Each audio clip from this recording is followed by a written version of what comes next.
Shortly, but I think most of us are back, so this is great. And I hope you've had a nice lunch and some rest, maybe. Anyone? Rest? Yeah, that's good. I can see some nods, some shakes as well. Yeah, I'm in the shaky category because something very exciting happened actually during lunchtime. Some of you have been following my posts on Facebook, and you'll have seen that we're having this beautiful wooden statue offered to the monastery in England, all the way from Bali, Indonesia. And it's a very special statue because it's not a Buddha statue. It's actually a wood carving of one of the enlightened bhikkhunis of the Buddha's day called Venerable Canda. And it arrived during my lunch break, which I was so delighted about because I was thinking it will probably arrive in the middle of one of the guided meditations. But she's here, but she's still wrapped up because apparently the wood can split if it dries out too quickly because there's 9% of humidity in the wood apparently from Bali. So she's still wrapped up. But I thought that it might be nice to unwrap her towards the end of this retreat and share that momentous unveiling of the awakened feminine with all of you. So you have that to look forward to if you're still with us by then. And otherwise, I'm sure there's other ways that we can share that with you. It's very inspiring. It took actually laying my eyes on such a beautiful depiction of an awakened bhikkhuni to really get the point about why sometimes we need to be represented. You know, it conveys more than words can convey, especially knowing her story about how much suffering she went through, losing her entire family in one day through a series of disasters, and becoming awakened after meeting the teachings of the Buddha. So this particular carved statue has the most serene expression of peace. It does capture more than any words can describe that sense of total equanimity, and yet with that warmth imbued in the smile. So I shall be sharing this later. It's quite a special wood carving, and a number of people who've seen it are saying, we want one, how do we get one? Because there's such a dearth, right, of anything that represents an awakened Buddhist nun. When have you seen that represented? Sometimes with the Tara statues or the Kuan Yin, but personally, I mean, they're very beautiful, but I don't have the same relationship with them that I do with somebody who was a historical figure in the time of the Buddha and who comes from the Theravada tradition. It's just somehow more impactful, and I can relate to that much better. So yes, I will share that with you. But anyway, I just wanted to recap on this morning and then get into a little bit more about breath meditation and how to make peace with our breathing this afternoon. One of the reasons is that it's still part of the first Satipatthana, Kaya Anupassana. The breath is considered another of the bodies within the body. So this body of breath is a little entity in and of itself that we can use to further still and quieten our mind and gain insight into the characteristics of suffering, impermanence, and non-self.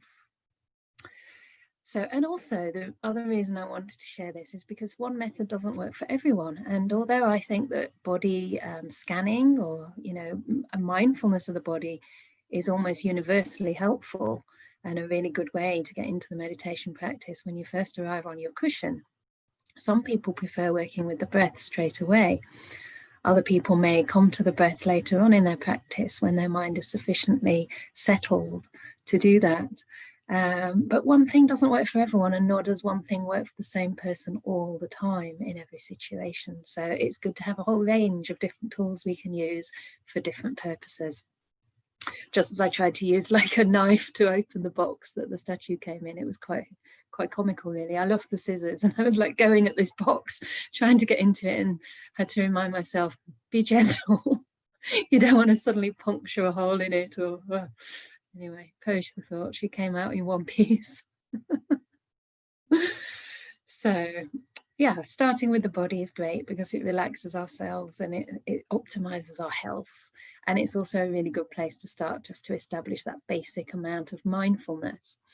on the cushion as well as in daily life. You know, you've all been hopefully having some lunch, maybe cooking for yourselves or having something you prepared earlier, maybe washing the dishes, and all of these activities we can be aware of the sensations on our hands as we're washing the dishes, or you know, when you walk up the stairs, maybe you can be aware of your hand on the railing. I've noticed during these pandemic days that it's really helpful to know what I'm doing with my hands, especially when I'm out walking and I don't want to touch any gates. You know, you can be aware of not touching banisters and pillars and handles and all the rest. Sometimes I even get this really strong sensation in my hand if I've, say, touched a bag of shopping that I'm not sure it's clean. And then I have this kind of feeling that this hand is not to be used anywhere. And there's a lot of mindfulness in that hand at that time until it's been washed under the tap. So it's really useful in all kinds of ways. But there's another story. I think it's a book by Jack Cornfield called The Great Buddhist Masters. And this was about a farmer in Burma who wanted to become a monk. And he was just a very simple farmer who had a family and a wife to support. Of course, in those days, it was, you know, traditionally the men, still sometimes in some cultures, even the West, sometimes, that the men are the main breadwinner. But anyway, he was the one that ploughed the fields and was responsible for supporting his family. So he realised he couldn't just renounce that duty. He had that duty towards those he loved. But he decided to work extra hard for a few years so that he could leave and ordain. And all that time, he was so aware of what he was doing. He was constantly aware of the contact between his hand and the, I don't know, the bullock cart or whatever it was he was using to plough the fields. That when he went to the monastery, eventually, he practiced so well that within, I think, 3 or 4 months, he'd apparently attained all the stages of awakening. And people got to hear about this and thought, that can't be true. How can somebody, you know, reach the end of suffering, the complete eradication of all craving for sensuality, for existence, for non-existence, you know, and be completely at peace within such a short time? So they went to meet him to ask him questions, and then they found what he'd been doing all that time in his household life, you know, in preparation for his time as a monk. And they said, okay, yeah, now we understand. Perhaps it was possible because he had that foundation, Kayanupassana, body awareness, so strong. And probably at that time too, he was aware that every time there is contact at any one of the sense doors, whether that's the eye sense door, seeing form, or the ear sense door, hearing sounds, hearing harsh words, kind words, or the body sense door, feeling physical touch, tangible sensations.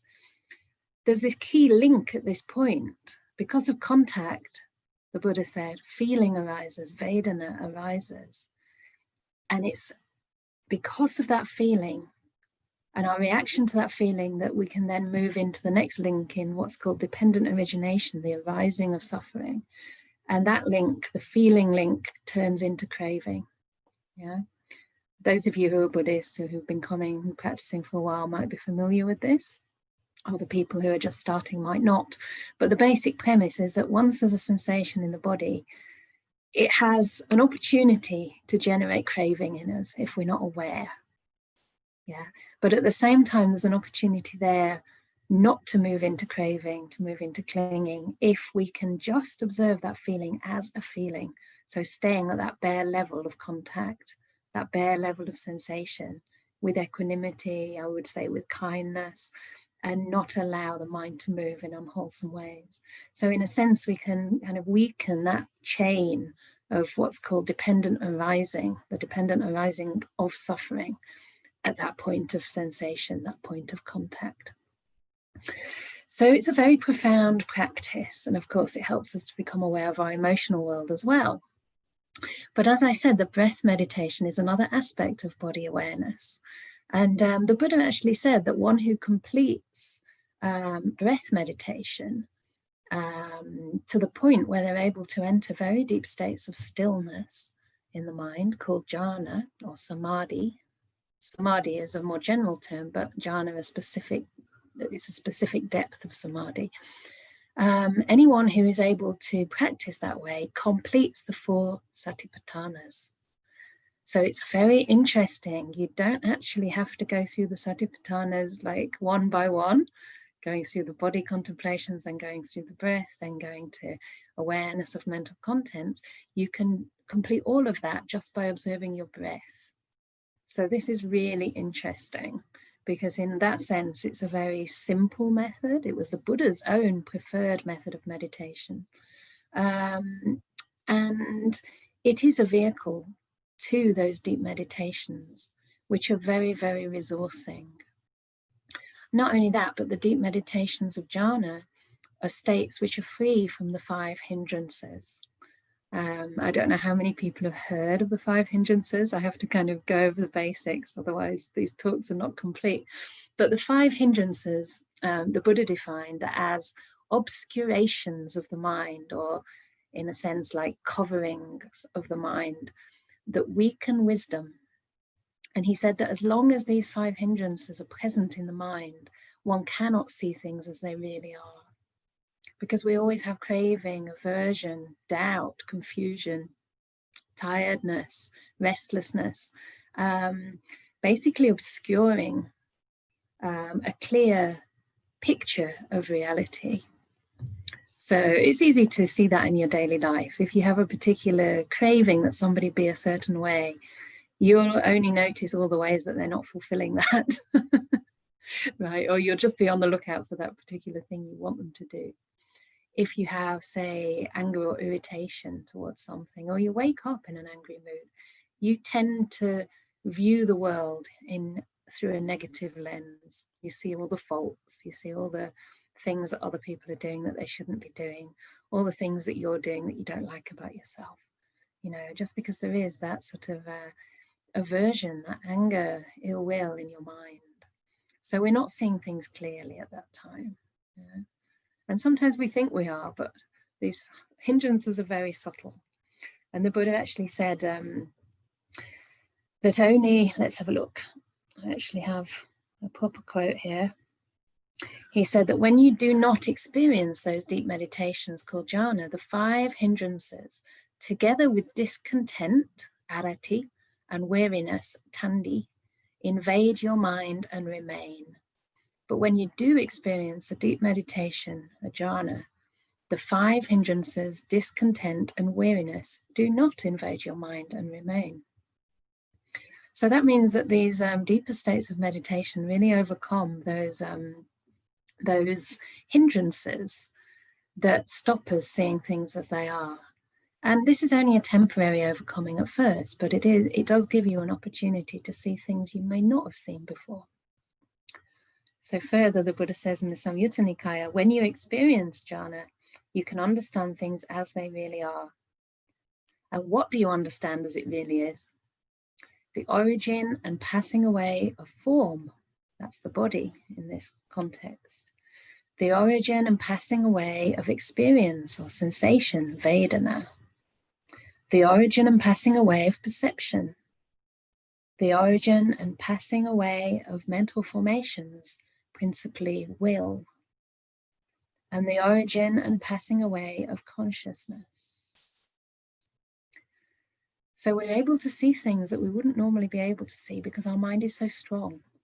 And by, practicing with the breath, if our mind is ready for that, we're simplifying the mind and we're gaining a lot of power to look at one thing for prolonged periods of time and allow that mindfulness to really, really build on that particular object. So it's not an easy practice for many people. And one of the problems is we have this kind of push-pull struggle type relationship with the breath. The breath is kind of there for 1 minute and then your mind's off somewhere else. And before you know it, the breath's disappeared. And most teachers say, just, every time you realize that, bring the breath back. But personally, I never found that altogether helpful. Maybe that's just me. Maybe I've got a very rebellious mind, but it just felt so tiresome to constantly be chasing after this breath and kind of bringing it back again and again. And there wasn't a lot of joy in it, to be honest. So at this time in my practice, I was mostly practicing the Vipassana method taught by S.N. Goenka. And we'd have 3 days of this Anapana practice of breath meditation before we'd move into doing the body scan and observing sensations. And on that 4th day, when we could switch to observing sensations, I was so relieved, you know. I would be just like, oh, thank goodness, my mind's got space to move now and start to investigate and explore, because it just felt so confined and so pressed and sort of pushed against my own mind's will, really, into this small space. So it was really a relief when I could move away from the breath. And now I actually approach meditation in the opposite way. So I actually start with the body awareness and I build up my mindfulness and my kindness on the body. And then when the mindfulness is already quite strong, and when I already have a feel for what kindness and gentleness is, then I allow the breath to come to me. And this is totally different. Totally different. So one of the ways that I feel this is different is, again, around befriending, being friendly to, you know, the breath. It's like if you've got a friend, you don't kind of go to their house and drag them out of their home and say, come on, I want you to come over, you know, come and stay with me, come on, come around to my place. No, you stay at home, you prepare a nice home, and then you phone your friend up and you say, I'd really like to invite you around for a cup of tea. Would you like to come in? And guess what? You know, if you have a cozy home and it's a welcoming space, your friend may come of their own accord. And you don't say to your friend, you know, I want you to stay from 2:30 in the afternoon till 5 p.m. You can't leave before that, even if you really need to get back home. You mustn't leave 5 minutes after that either, because that's the time I need to do the washing up. No, you don't say that. You say to your friend, oh, you're very welcome to come around. You know, I've got some nice tea to share. I like tea. Maybe some cakes. And, you know, stay as long as you want. Maybe you have some sort of time limit, but, well, you know, you're willing to stretch it for a good friend. And if your friend wants to leave early, you say, well, thanks for coming, you know, you can always come back another time, right? So in a similar way, can we just stay home in our minds? Can we stay home with that kindness and create a beautiful space, an attractive home in our heart in which to invite the breath in? And if that breath wants to come in, welcome it. You know, don't take it for granted. Don't say, right, now you're here, I'm going to watch 20 or 30 or 60 breaths. No, just this one breath. So we just allow this breath to come in, and we're with that breath all the way through, from the start to finish, from the inhalation all the way through till the inhalation stops, and all the way from the start of the exhalation until it leaves. We're not worried about the next breath. We're just worried about entertaining, keeping company with this one breath happening now.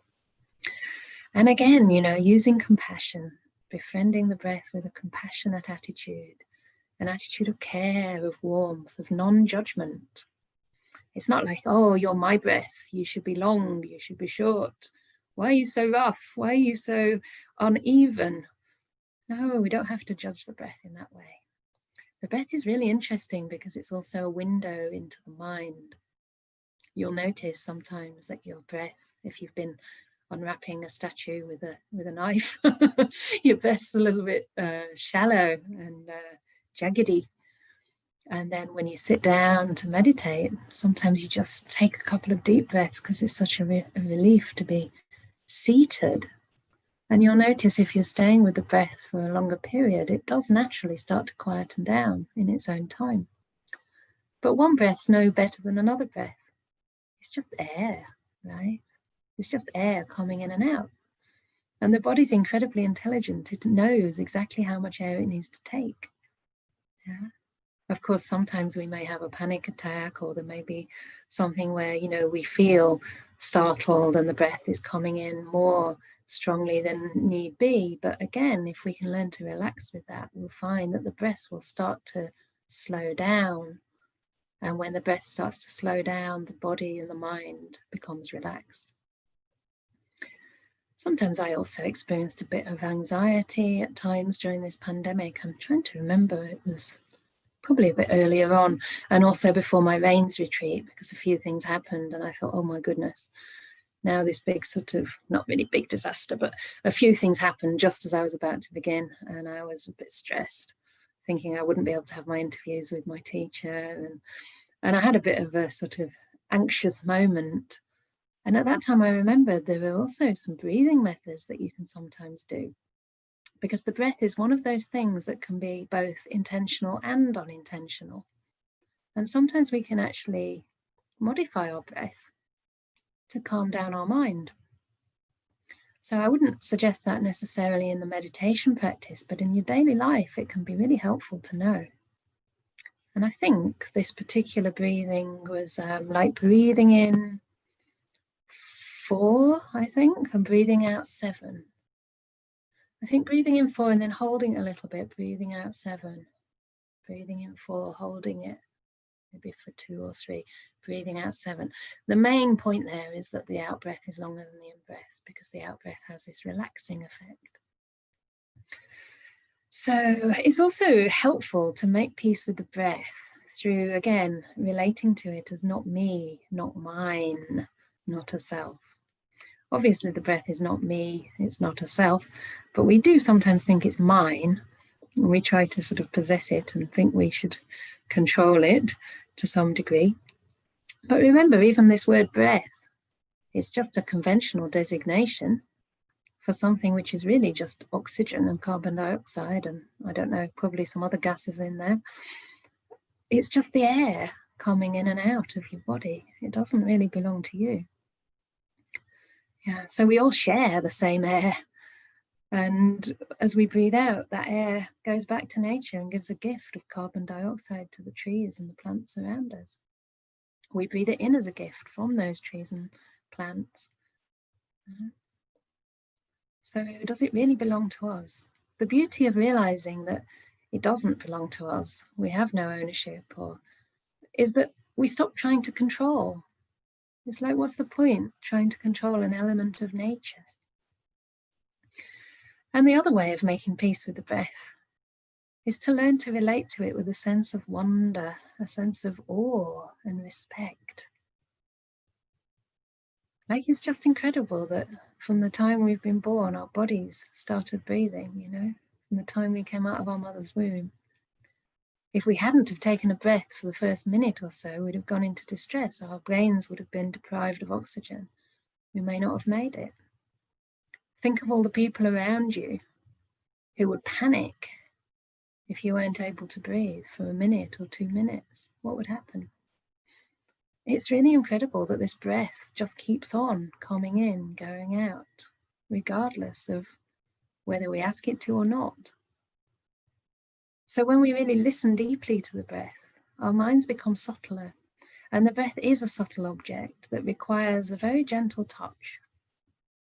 So as our minds do gain in mindfulness, they do gain in stability and this sort of continuity of awareness, we're able to tune up with subtler and subtler objects and really start to notice the delight in just one simple breath. It sounds so weird now in a world of materialism where we're always chasing after thrills and the next biggest hit. But to realize that you can be satisfied just sitting and noticing that you're breathing, just being aware to this one breath, becoming alive to this one simple breath, can bring so much contentment and peace. And the Buddha said, that the foundation for breath meditation is a life of simplicity. It is a life of virtue, contentment, and peace. We start to find happiness in different places to what we're used to. Happiness in letting go of accumulation, letting go of excess material, what do you call them? Clutter, really. And living a life of simplicity, finding contentment with little. This is an aspect of loving kindness. One is contented and easily satisfied, not proud and demanding in nature. unburdened by duties and frugal in their ways. So you can see how this training in virtue and simplicity helps us to, train towards recognizing the beauty, even in a simple breath. Our minds are just becoming much more pure and spacious. So, how do we practice breath meditation? I would say that getting the attitude right is the majority of the work, and also having that foundation of sila, of virtue. The Buddha said that, let me get the Pali for you, sila paribhavito samadhi, maha pala, mahanisamso. And that means one who develops samadhi or stillness with the foundation of virtue. That samadhi is of great fruit and great benefit. Yeah. So it's not, again, just, doing whatever you want in your daily life and then forcing your mind to focus. This is not the practice. It's that practice of virtue and purifying the mind, undermining these 5 hindrances through the way we live and relate to each other, that then leads to the stilling of the mind, which is actually based on sila, it's based on virtue, and it has great effect and great fruits because the purification goes deep. It's like creating a building on a really strong foundation, like a pyramid, as opposed to creating a really skinny skyscraper. If you've got a pyramid, the base is huge and it takes a lot longer, okay, to build that foundation. But then when you build it up and build it up to the pyramid, to the peak, it can stay for much longer. And also you can create a much, much taller pyramid. I mean, now they've got all this modern equipment, you can make really tall skyscrapers, but without all that, I'm sure that you can make a bigger pyramid than you can a skyscraper because the foundation is so strong. So with that foundation, how do we practice the breath meditation? And as I said, the breath meditation, the 4 tetrads, the 4 stages, if you like, of breath meditation correspond with the 4 satipatthanas. So the first tetrad is the tetrad of the body. It completes body awareness. And the Buddha simply says that when breathing in or out a long breath, we're aware that the in-breath or the out-breath are long. Sounds simple enough, right? You're either breathing in a long breath, breathing out a long breath, and you know you are. So that's pretty easy. Then the next one is breathing in a short breath or breathing out a short breath. You're aware that you're breathing in and breathing out a short breath. So the point of these first 2 is not that it matters whether the breath is long or short. It's just to bring some interest into the observation. It's just to give you something to notice. Yeah, because sometimes, as I say, the breath is quite subtle and we're not really quite sure what we're supposed to focus on. It doesn't look particularly interesting or captivating at first, but at least we can start to see the length of it. And you don't have to give it a name, long or short. It might be somewhere in the middle. It might be sort of medium long or medium short or medium or, it doesn't really matter. It's just to get some sense that each breath is different also. Yeah? Each breath is different. And then next, the Buddha changes the verb from being aware to learning to experience.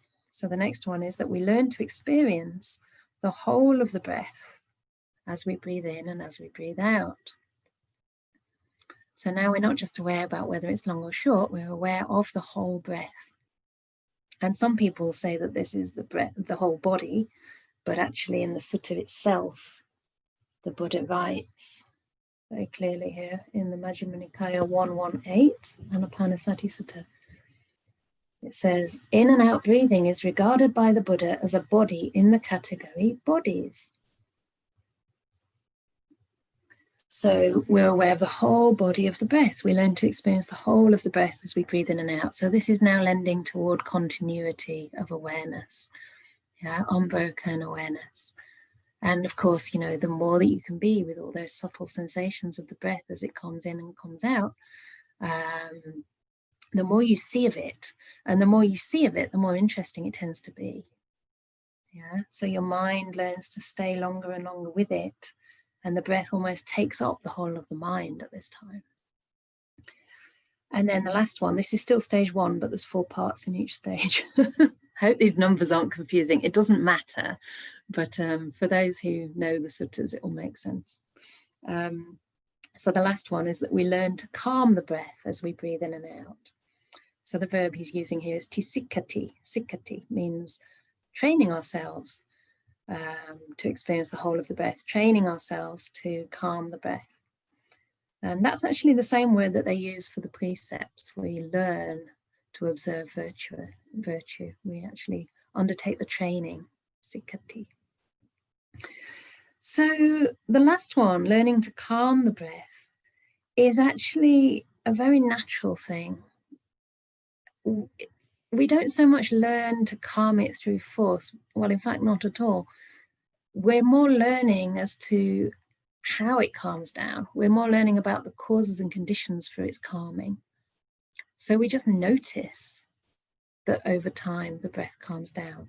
And it'll be interesting for you to see, just as a question for you to sort of notice in the practice, what does lead to its calming? Is it when you're making more effort? Is it when you're more present with the breath, or you have more focus with the breath? Or is it actually when you're able to step back a little bit and stop interfering with the breath? Is that when it calms down? I mean, I have my own sort of hypothesis there, and I keep watching and keep learning, but it might be interesting to discover that. And then the next tetrad, I won't go further than this, but the next one, which may come up for you naturally again, is that the next one is learning to experience joy with the breath. And this particular tetrad corresponds to Vedanānupassana, the second Satipatthana, because we're learning about feelings, yeah? And in this case, we're learning about pleasant feelings called piti sukha. I have to introduce my little bear at this point. Okay, because the hosts also asked me if I'm going to introduce her. Otherwise you'll think, why have I got a teddy bear up there? Well, this is actually Venerable Piti Sukha. That is her name. And she's Britain's first ordained teddy bear, fully ordained. And she was ordained during my men's retreat with some spare rag robes. So there we go. And then my mum was very kind. My mum visited in October, and she thought that she might get cold over the winter, so she crocheted a beanie for Venerable Piti Sukha bear. So even my mum's getting soft now like that, because I think she would have thought I was completely nuts a couple of years ago. It's just a bit of fun and lightheartedness. And in Perth, where my teacher lives, we often meditate with teddy bears, just to bring us that little bit of gentleness and a bit of joy and playfulness as well. So this is my first bhikkhuni aspirant, because I don't have a real life one. So, but this is a great one because she's always in noble silence. Quite amazing. You can't really get her to say anything at all, isn't it? So anyway, that's Venerable Piti Sukha. And the reason I mention her now is because in this second tetrad, we're learning to experience piti as we breathe in and out.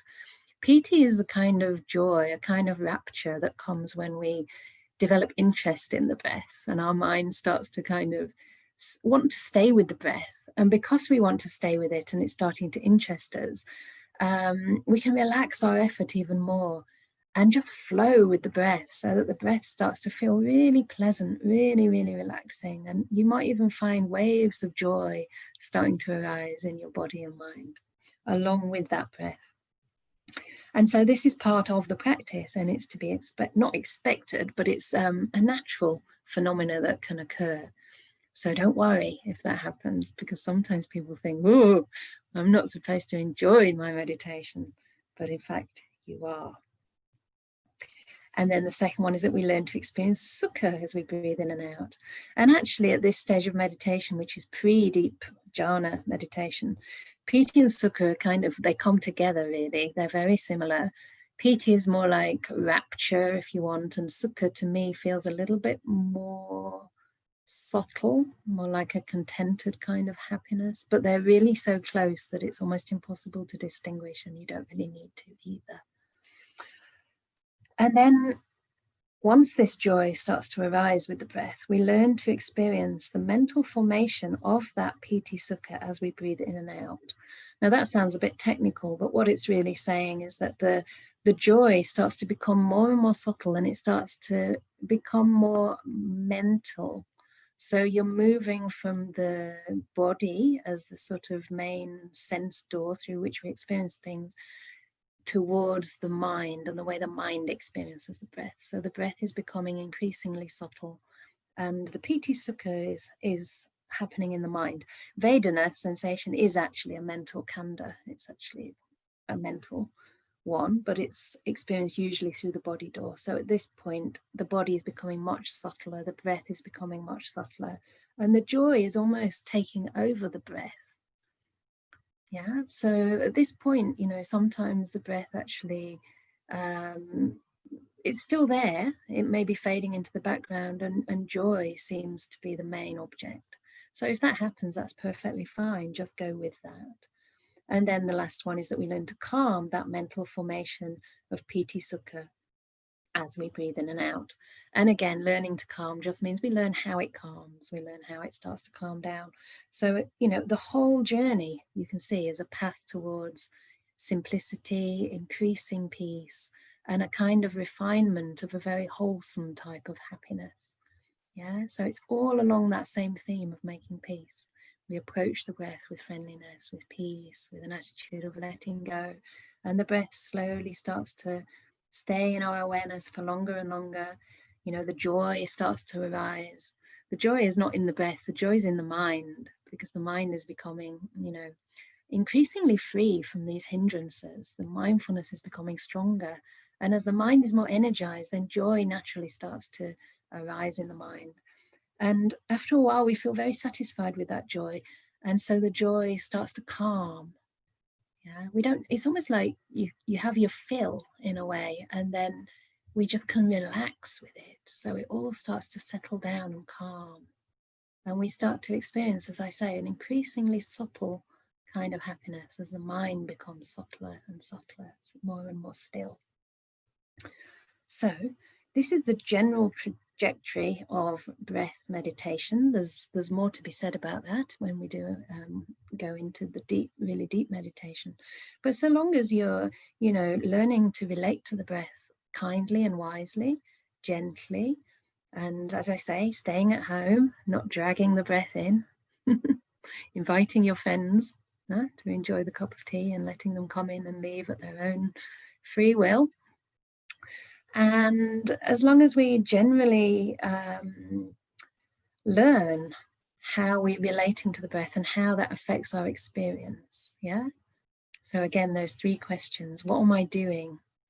How is it affecting me? Where is it leading me? Is it leading towards peace? Is it leading towards a stillness in the mind? Or is it leading to more agitation and a kind of battle with the objects of your mind? If that's the case, just pull back slightly, let go. You know, if you're not ready for the breath, that's fine. Just stay with the body awareness. Just make peace, be kind to everything that's arising. And you'll find the process of meditation unfolds quite naturally in its own time. Yeah. So this is another aspect of being gentle, being kind, allowing things to take their time. Okay. So with that, I'm going over time again a little bit, but we've still got time for some meditation. I'll still try and do half an hour's meditation before the walking session. So please have a stretch if you need to, or just adjust yourself so that you're sitting as comfortably as can be. Make sure you're warm enough. I don't know about you, but I don't have my heating on at this time of day, so I have to make sure I'm still warm.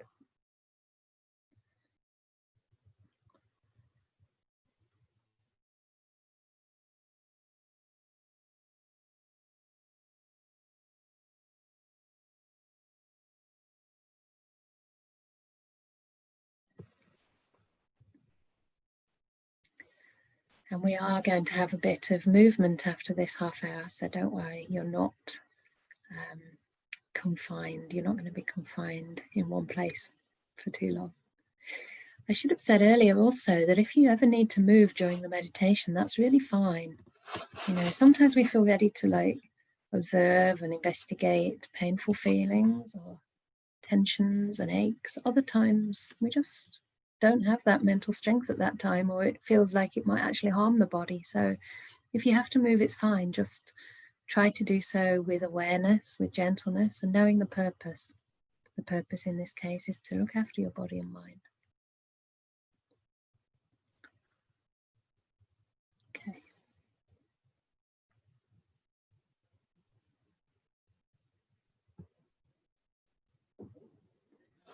Oh, you all look so comfy now. It's lovely. Good. Cozy hats, cozy blankets. Great. All right. So as usual, this is just a suggestion. You don't have to follow what I say. I do think it's important to be kind, though. Or else.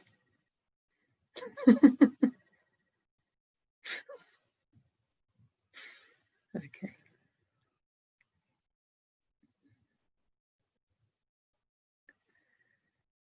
So just turning your attention inside to the temple of your body and mind.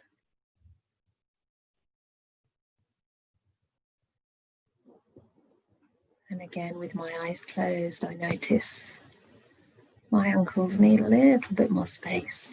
You may find you also need to make adjustments.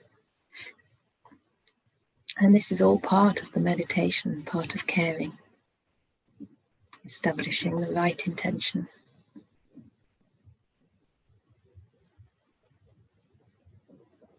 This meditation is your gift to yourself, the gift of a precious half hour to relax, let go of any sense of being, getting anywhere, needing to be anyone, prove anything. No one but you knows what's happening inside your mind.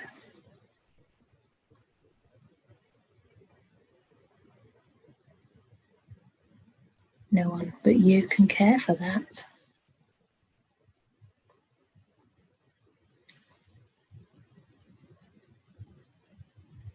So just starting the meditation by gently spreading loving awareness, kindfulness,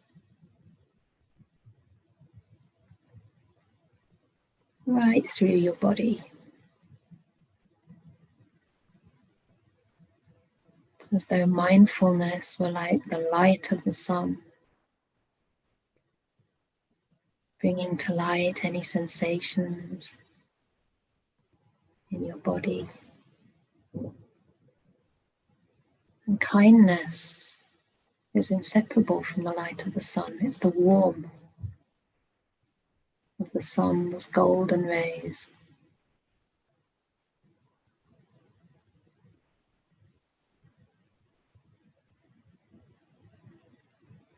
So imagining your awareness, your kindfulness, soaking your entire body.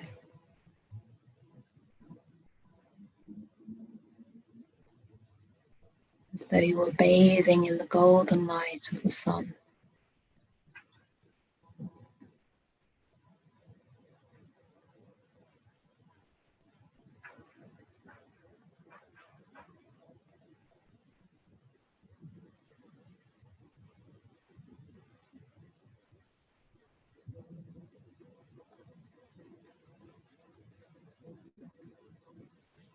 Allowing your awareness to spread very naturally.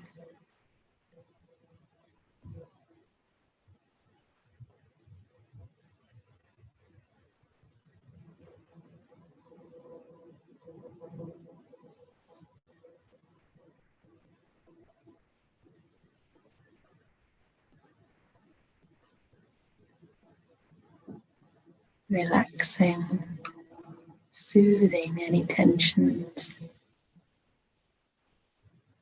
maybe even physical illnesses, ailments, pain. as though those golden sun's rays were swirling around those areas.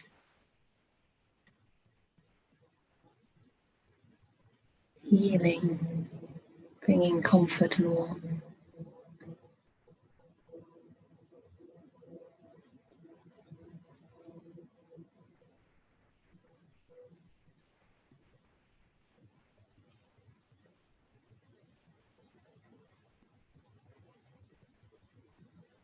Noticing areas that maybe don't have particularly strong sensations also. They also are in need of your care, your attention, your deep listening.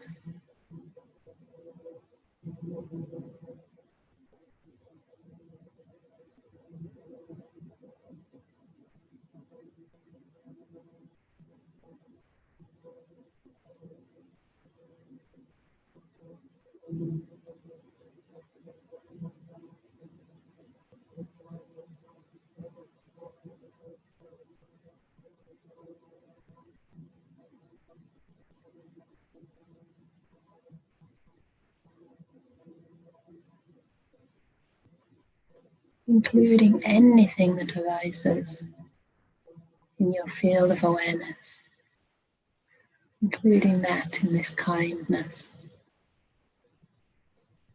whether it be the sound of a strange drilling noise next door,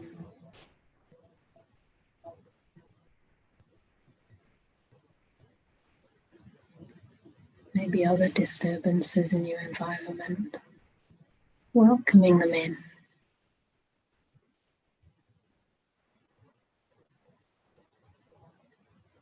Treating them not as disturbances, but as friends.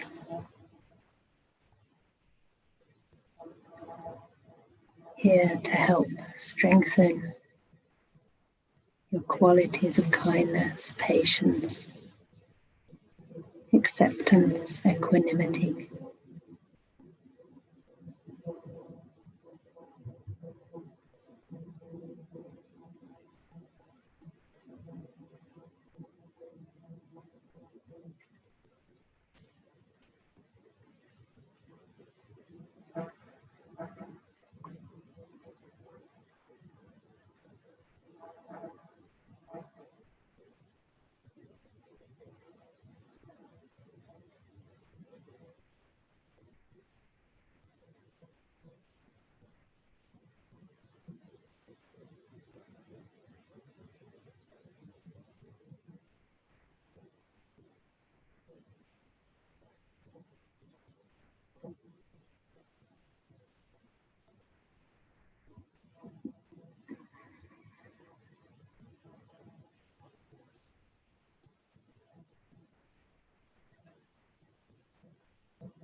Noticing how these experiences, sensations in the body are always happening in this present moment.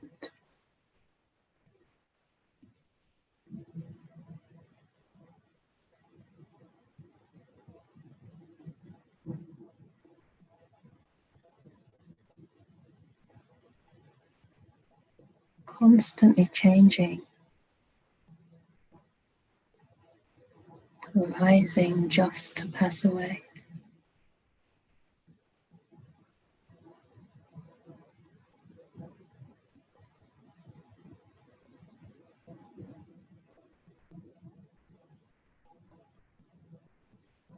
And as your mindfulness remains present, receptive to these sensations, it comes closer and closer into the center of time.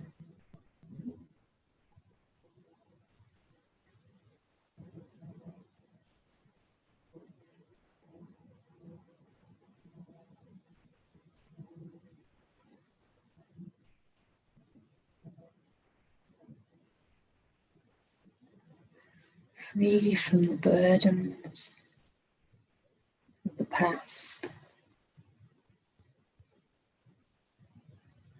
concerns about the future.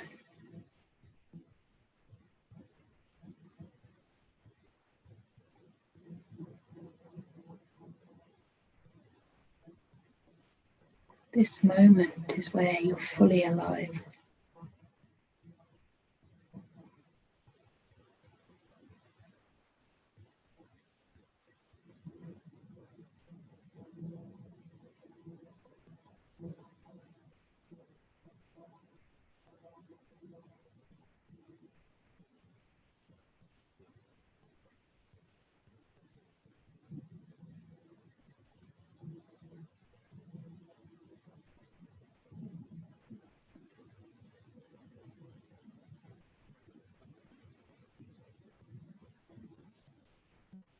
See if you can notice the simplicity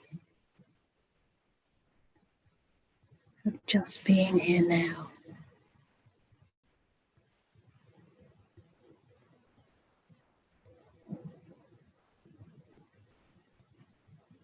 Making peace with this moment,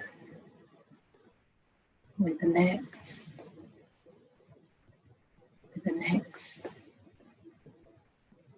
Building peace, one moment at a time.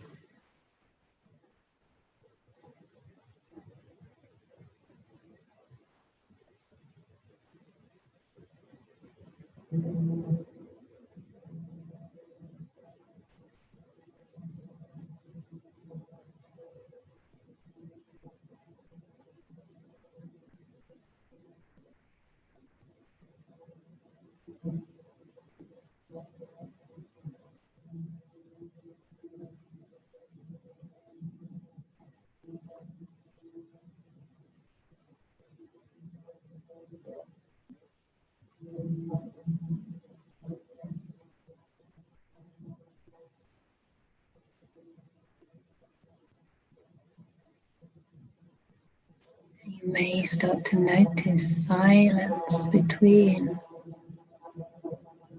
the thoughts coming in and out of your mind.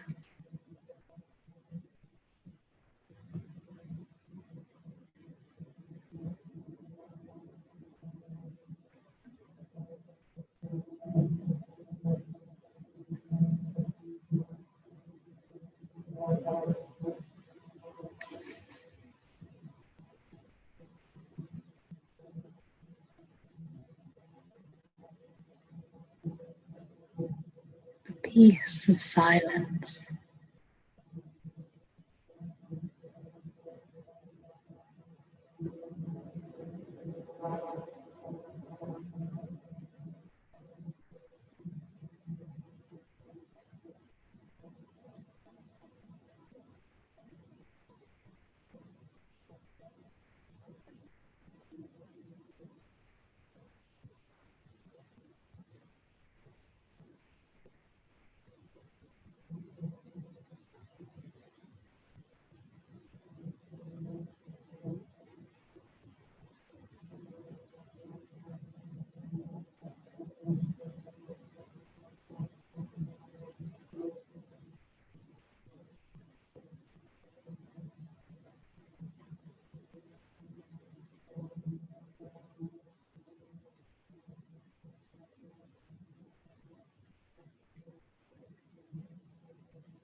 And as the mind becomes more peaceful, more present, more still, you might notice this subtle phenomena of the breath.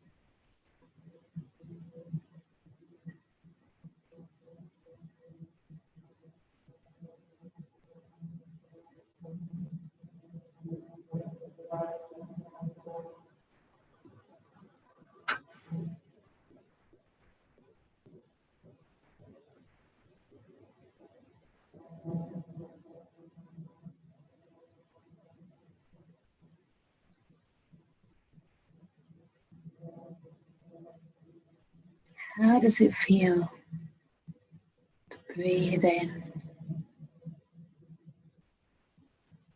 to breathe out?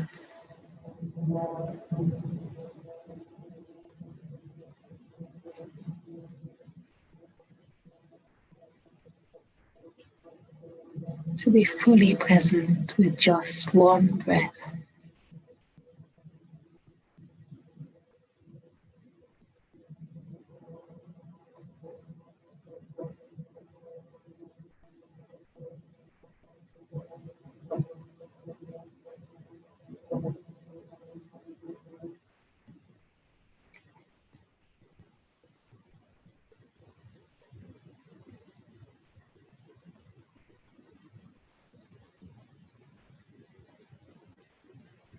To regard this breath as a very dear, slightly shy friend who's come to visit.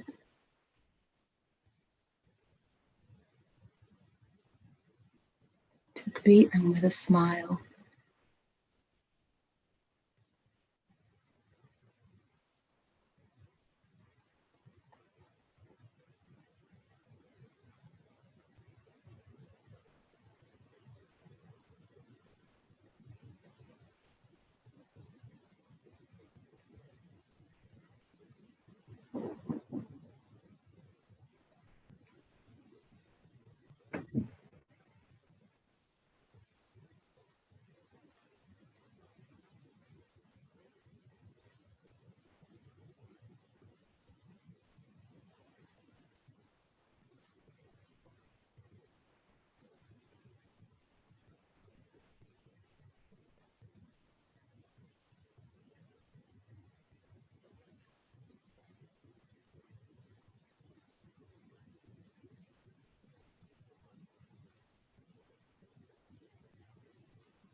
You may start to notice whether the breath is long or short. Just listening, getting to know this very precious guest to your mind.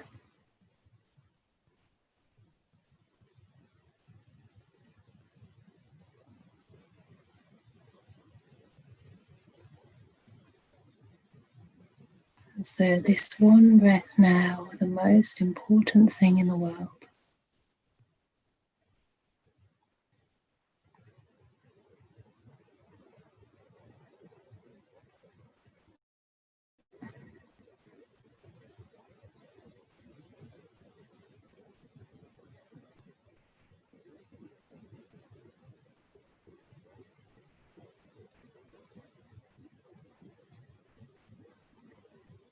Finding just the right way of handling the breath,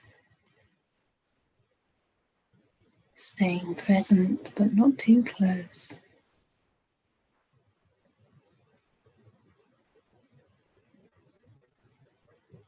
As though holding out a very gentle hand.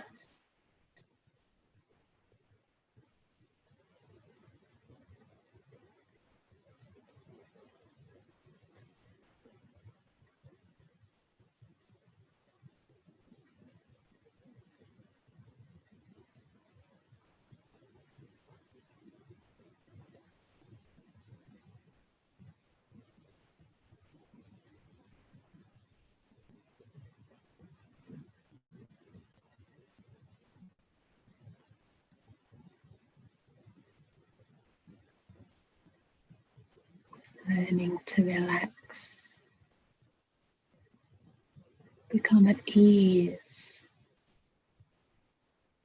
in the presence of the breath.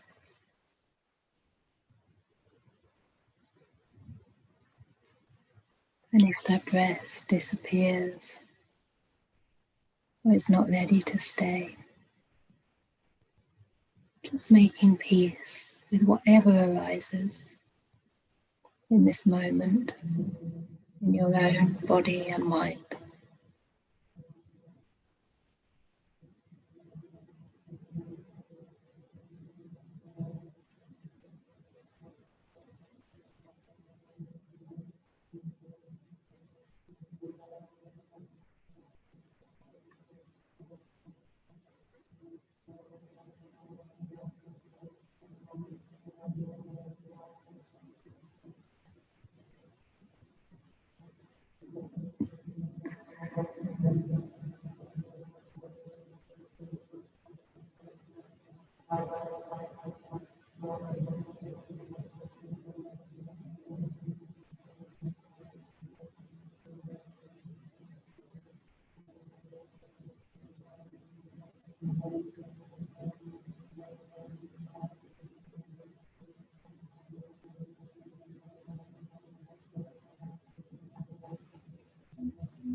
Just notice if you can pick up any delight, sense of subtle pleasure in the breath.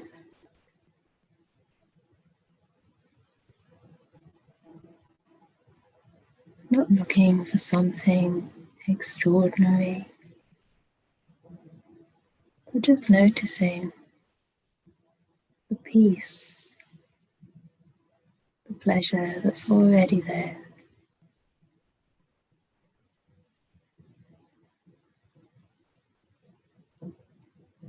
With a mind that's contented with little.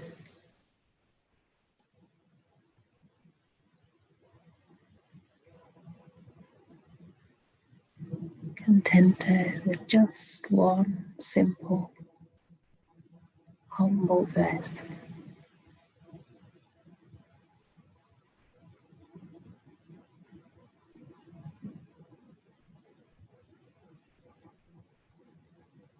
And allowing your mind to rest on that breath.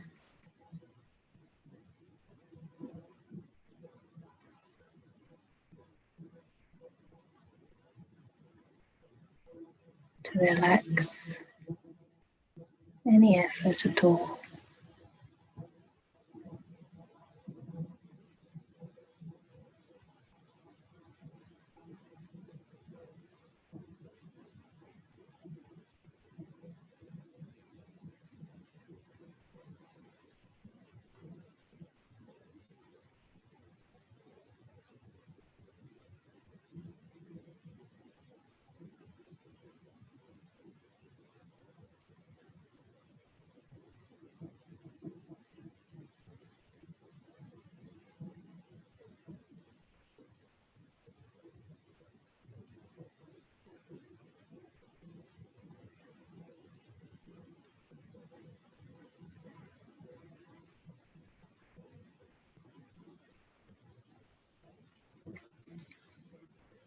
So we're coming close to the end of this meditation. If you wish to continue, please feel free to do so.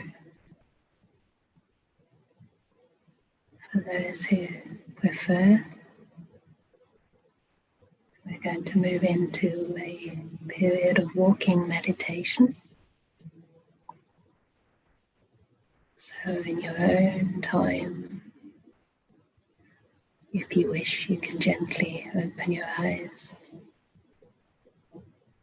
and see if you can keep close to yourself, to your mind, to your body,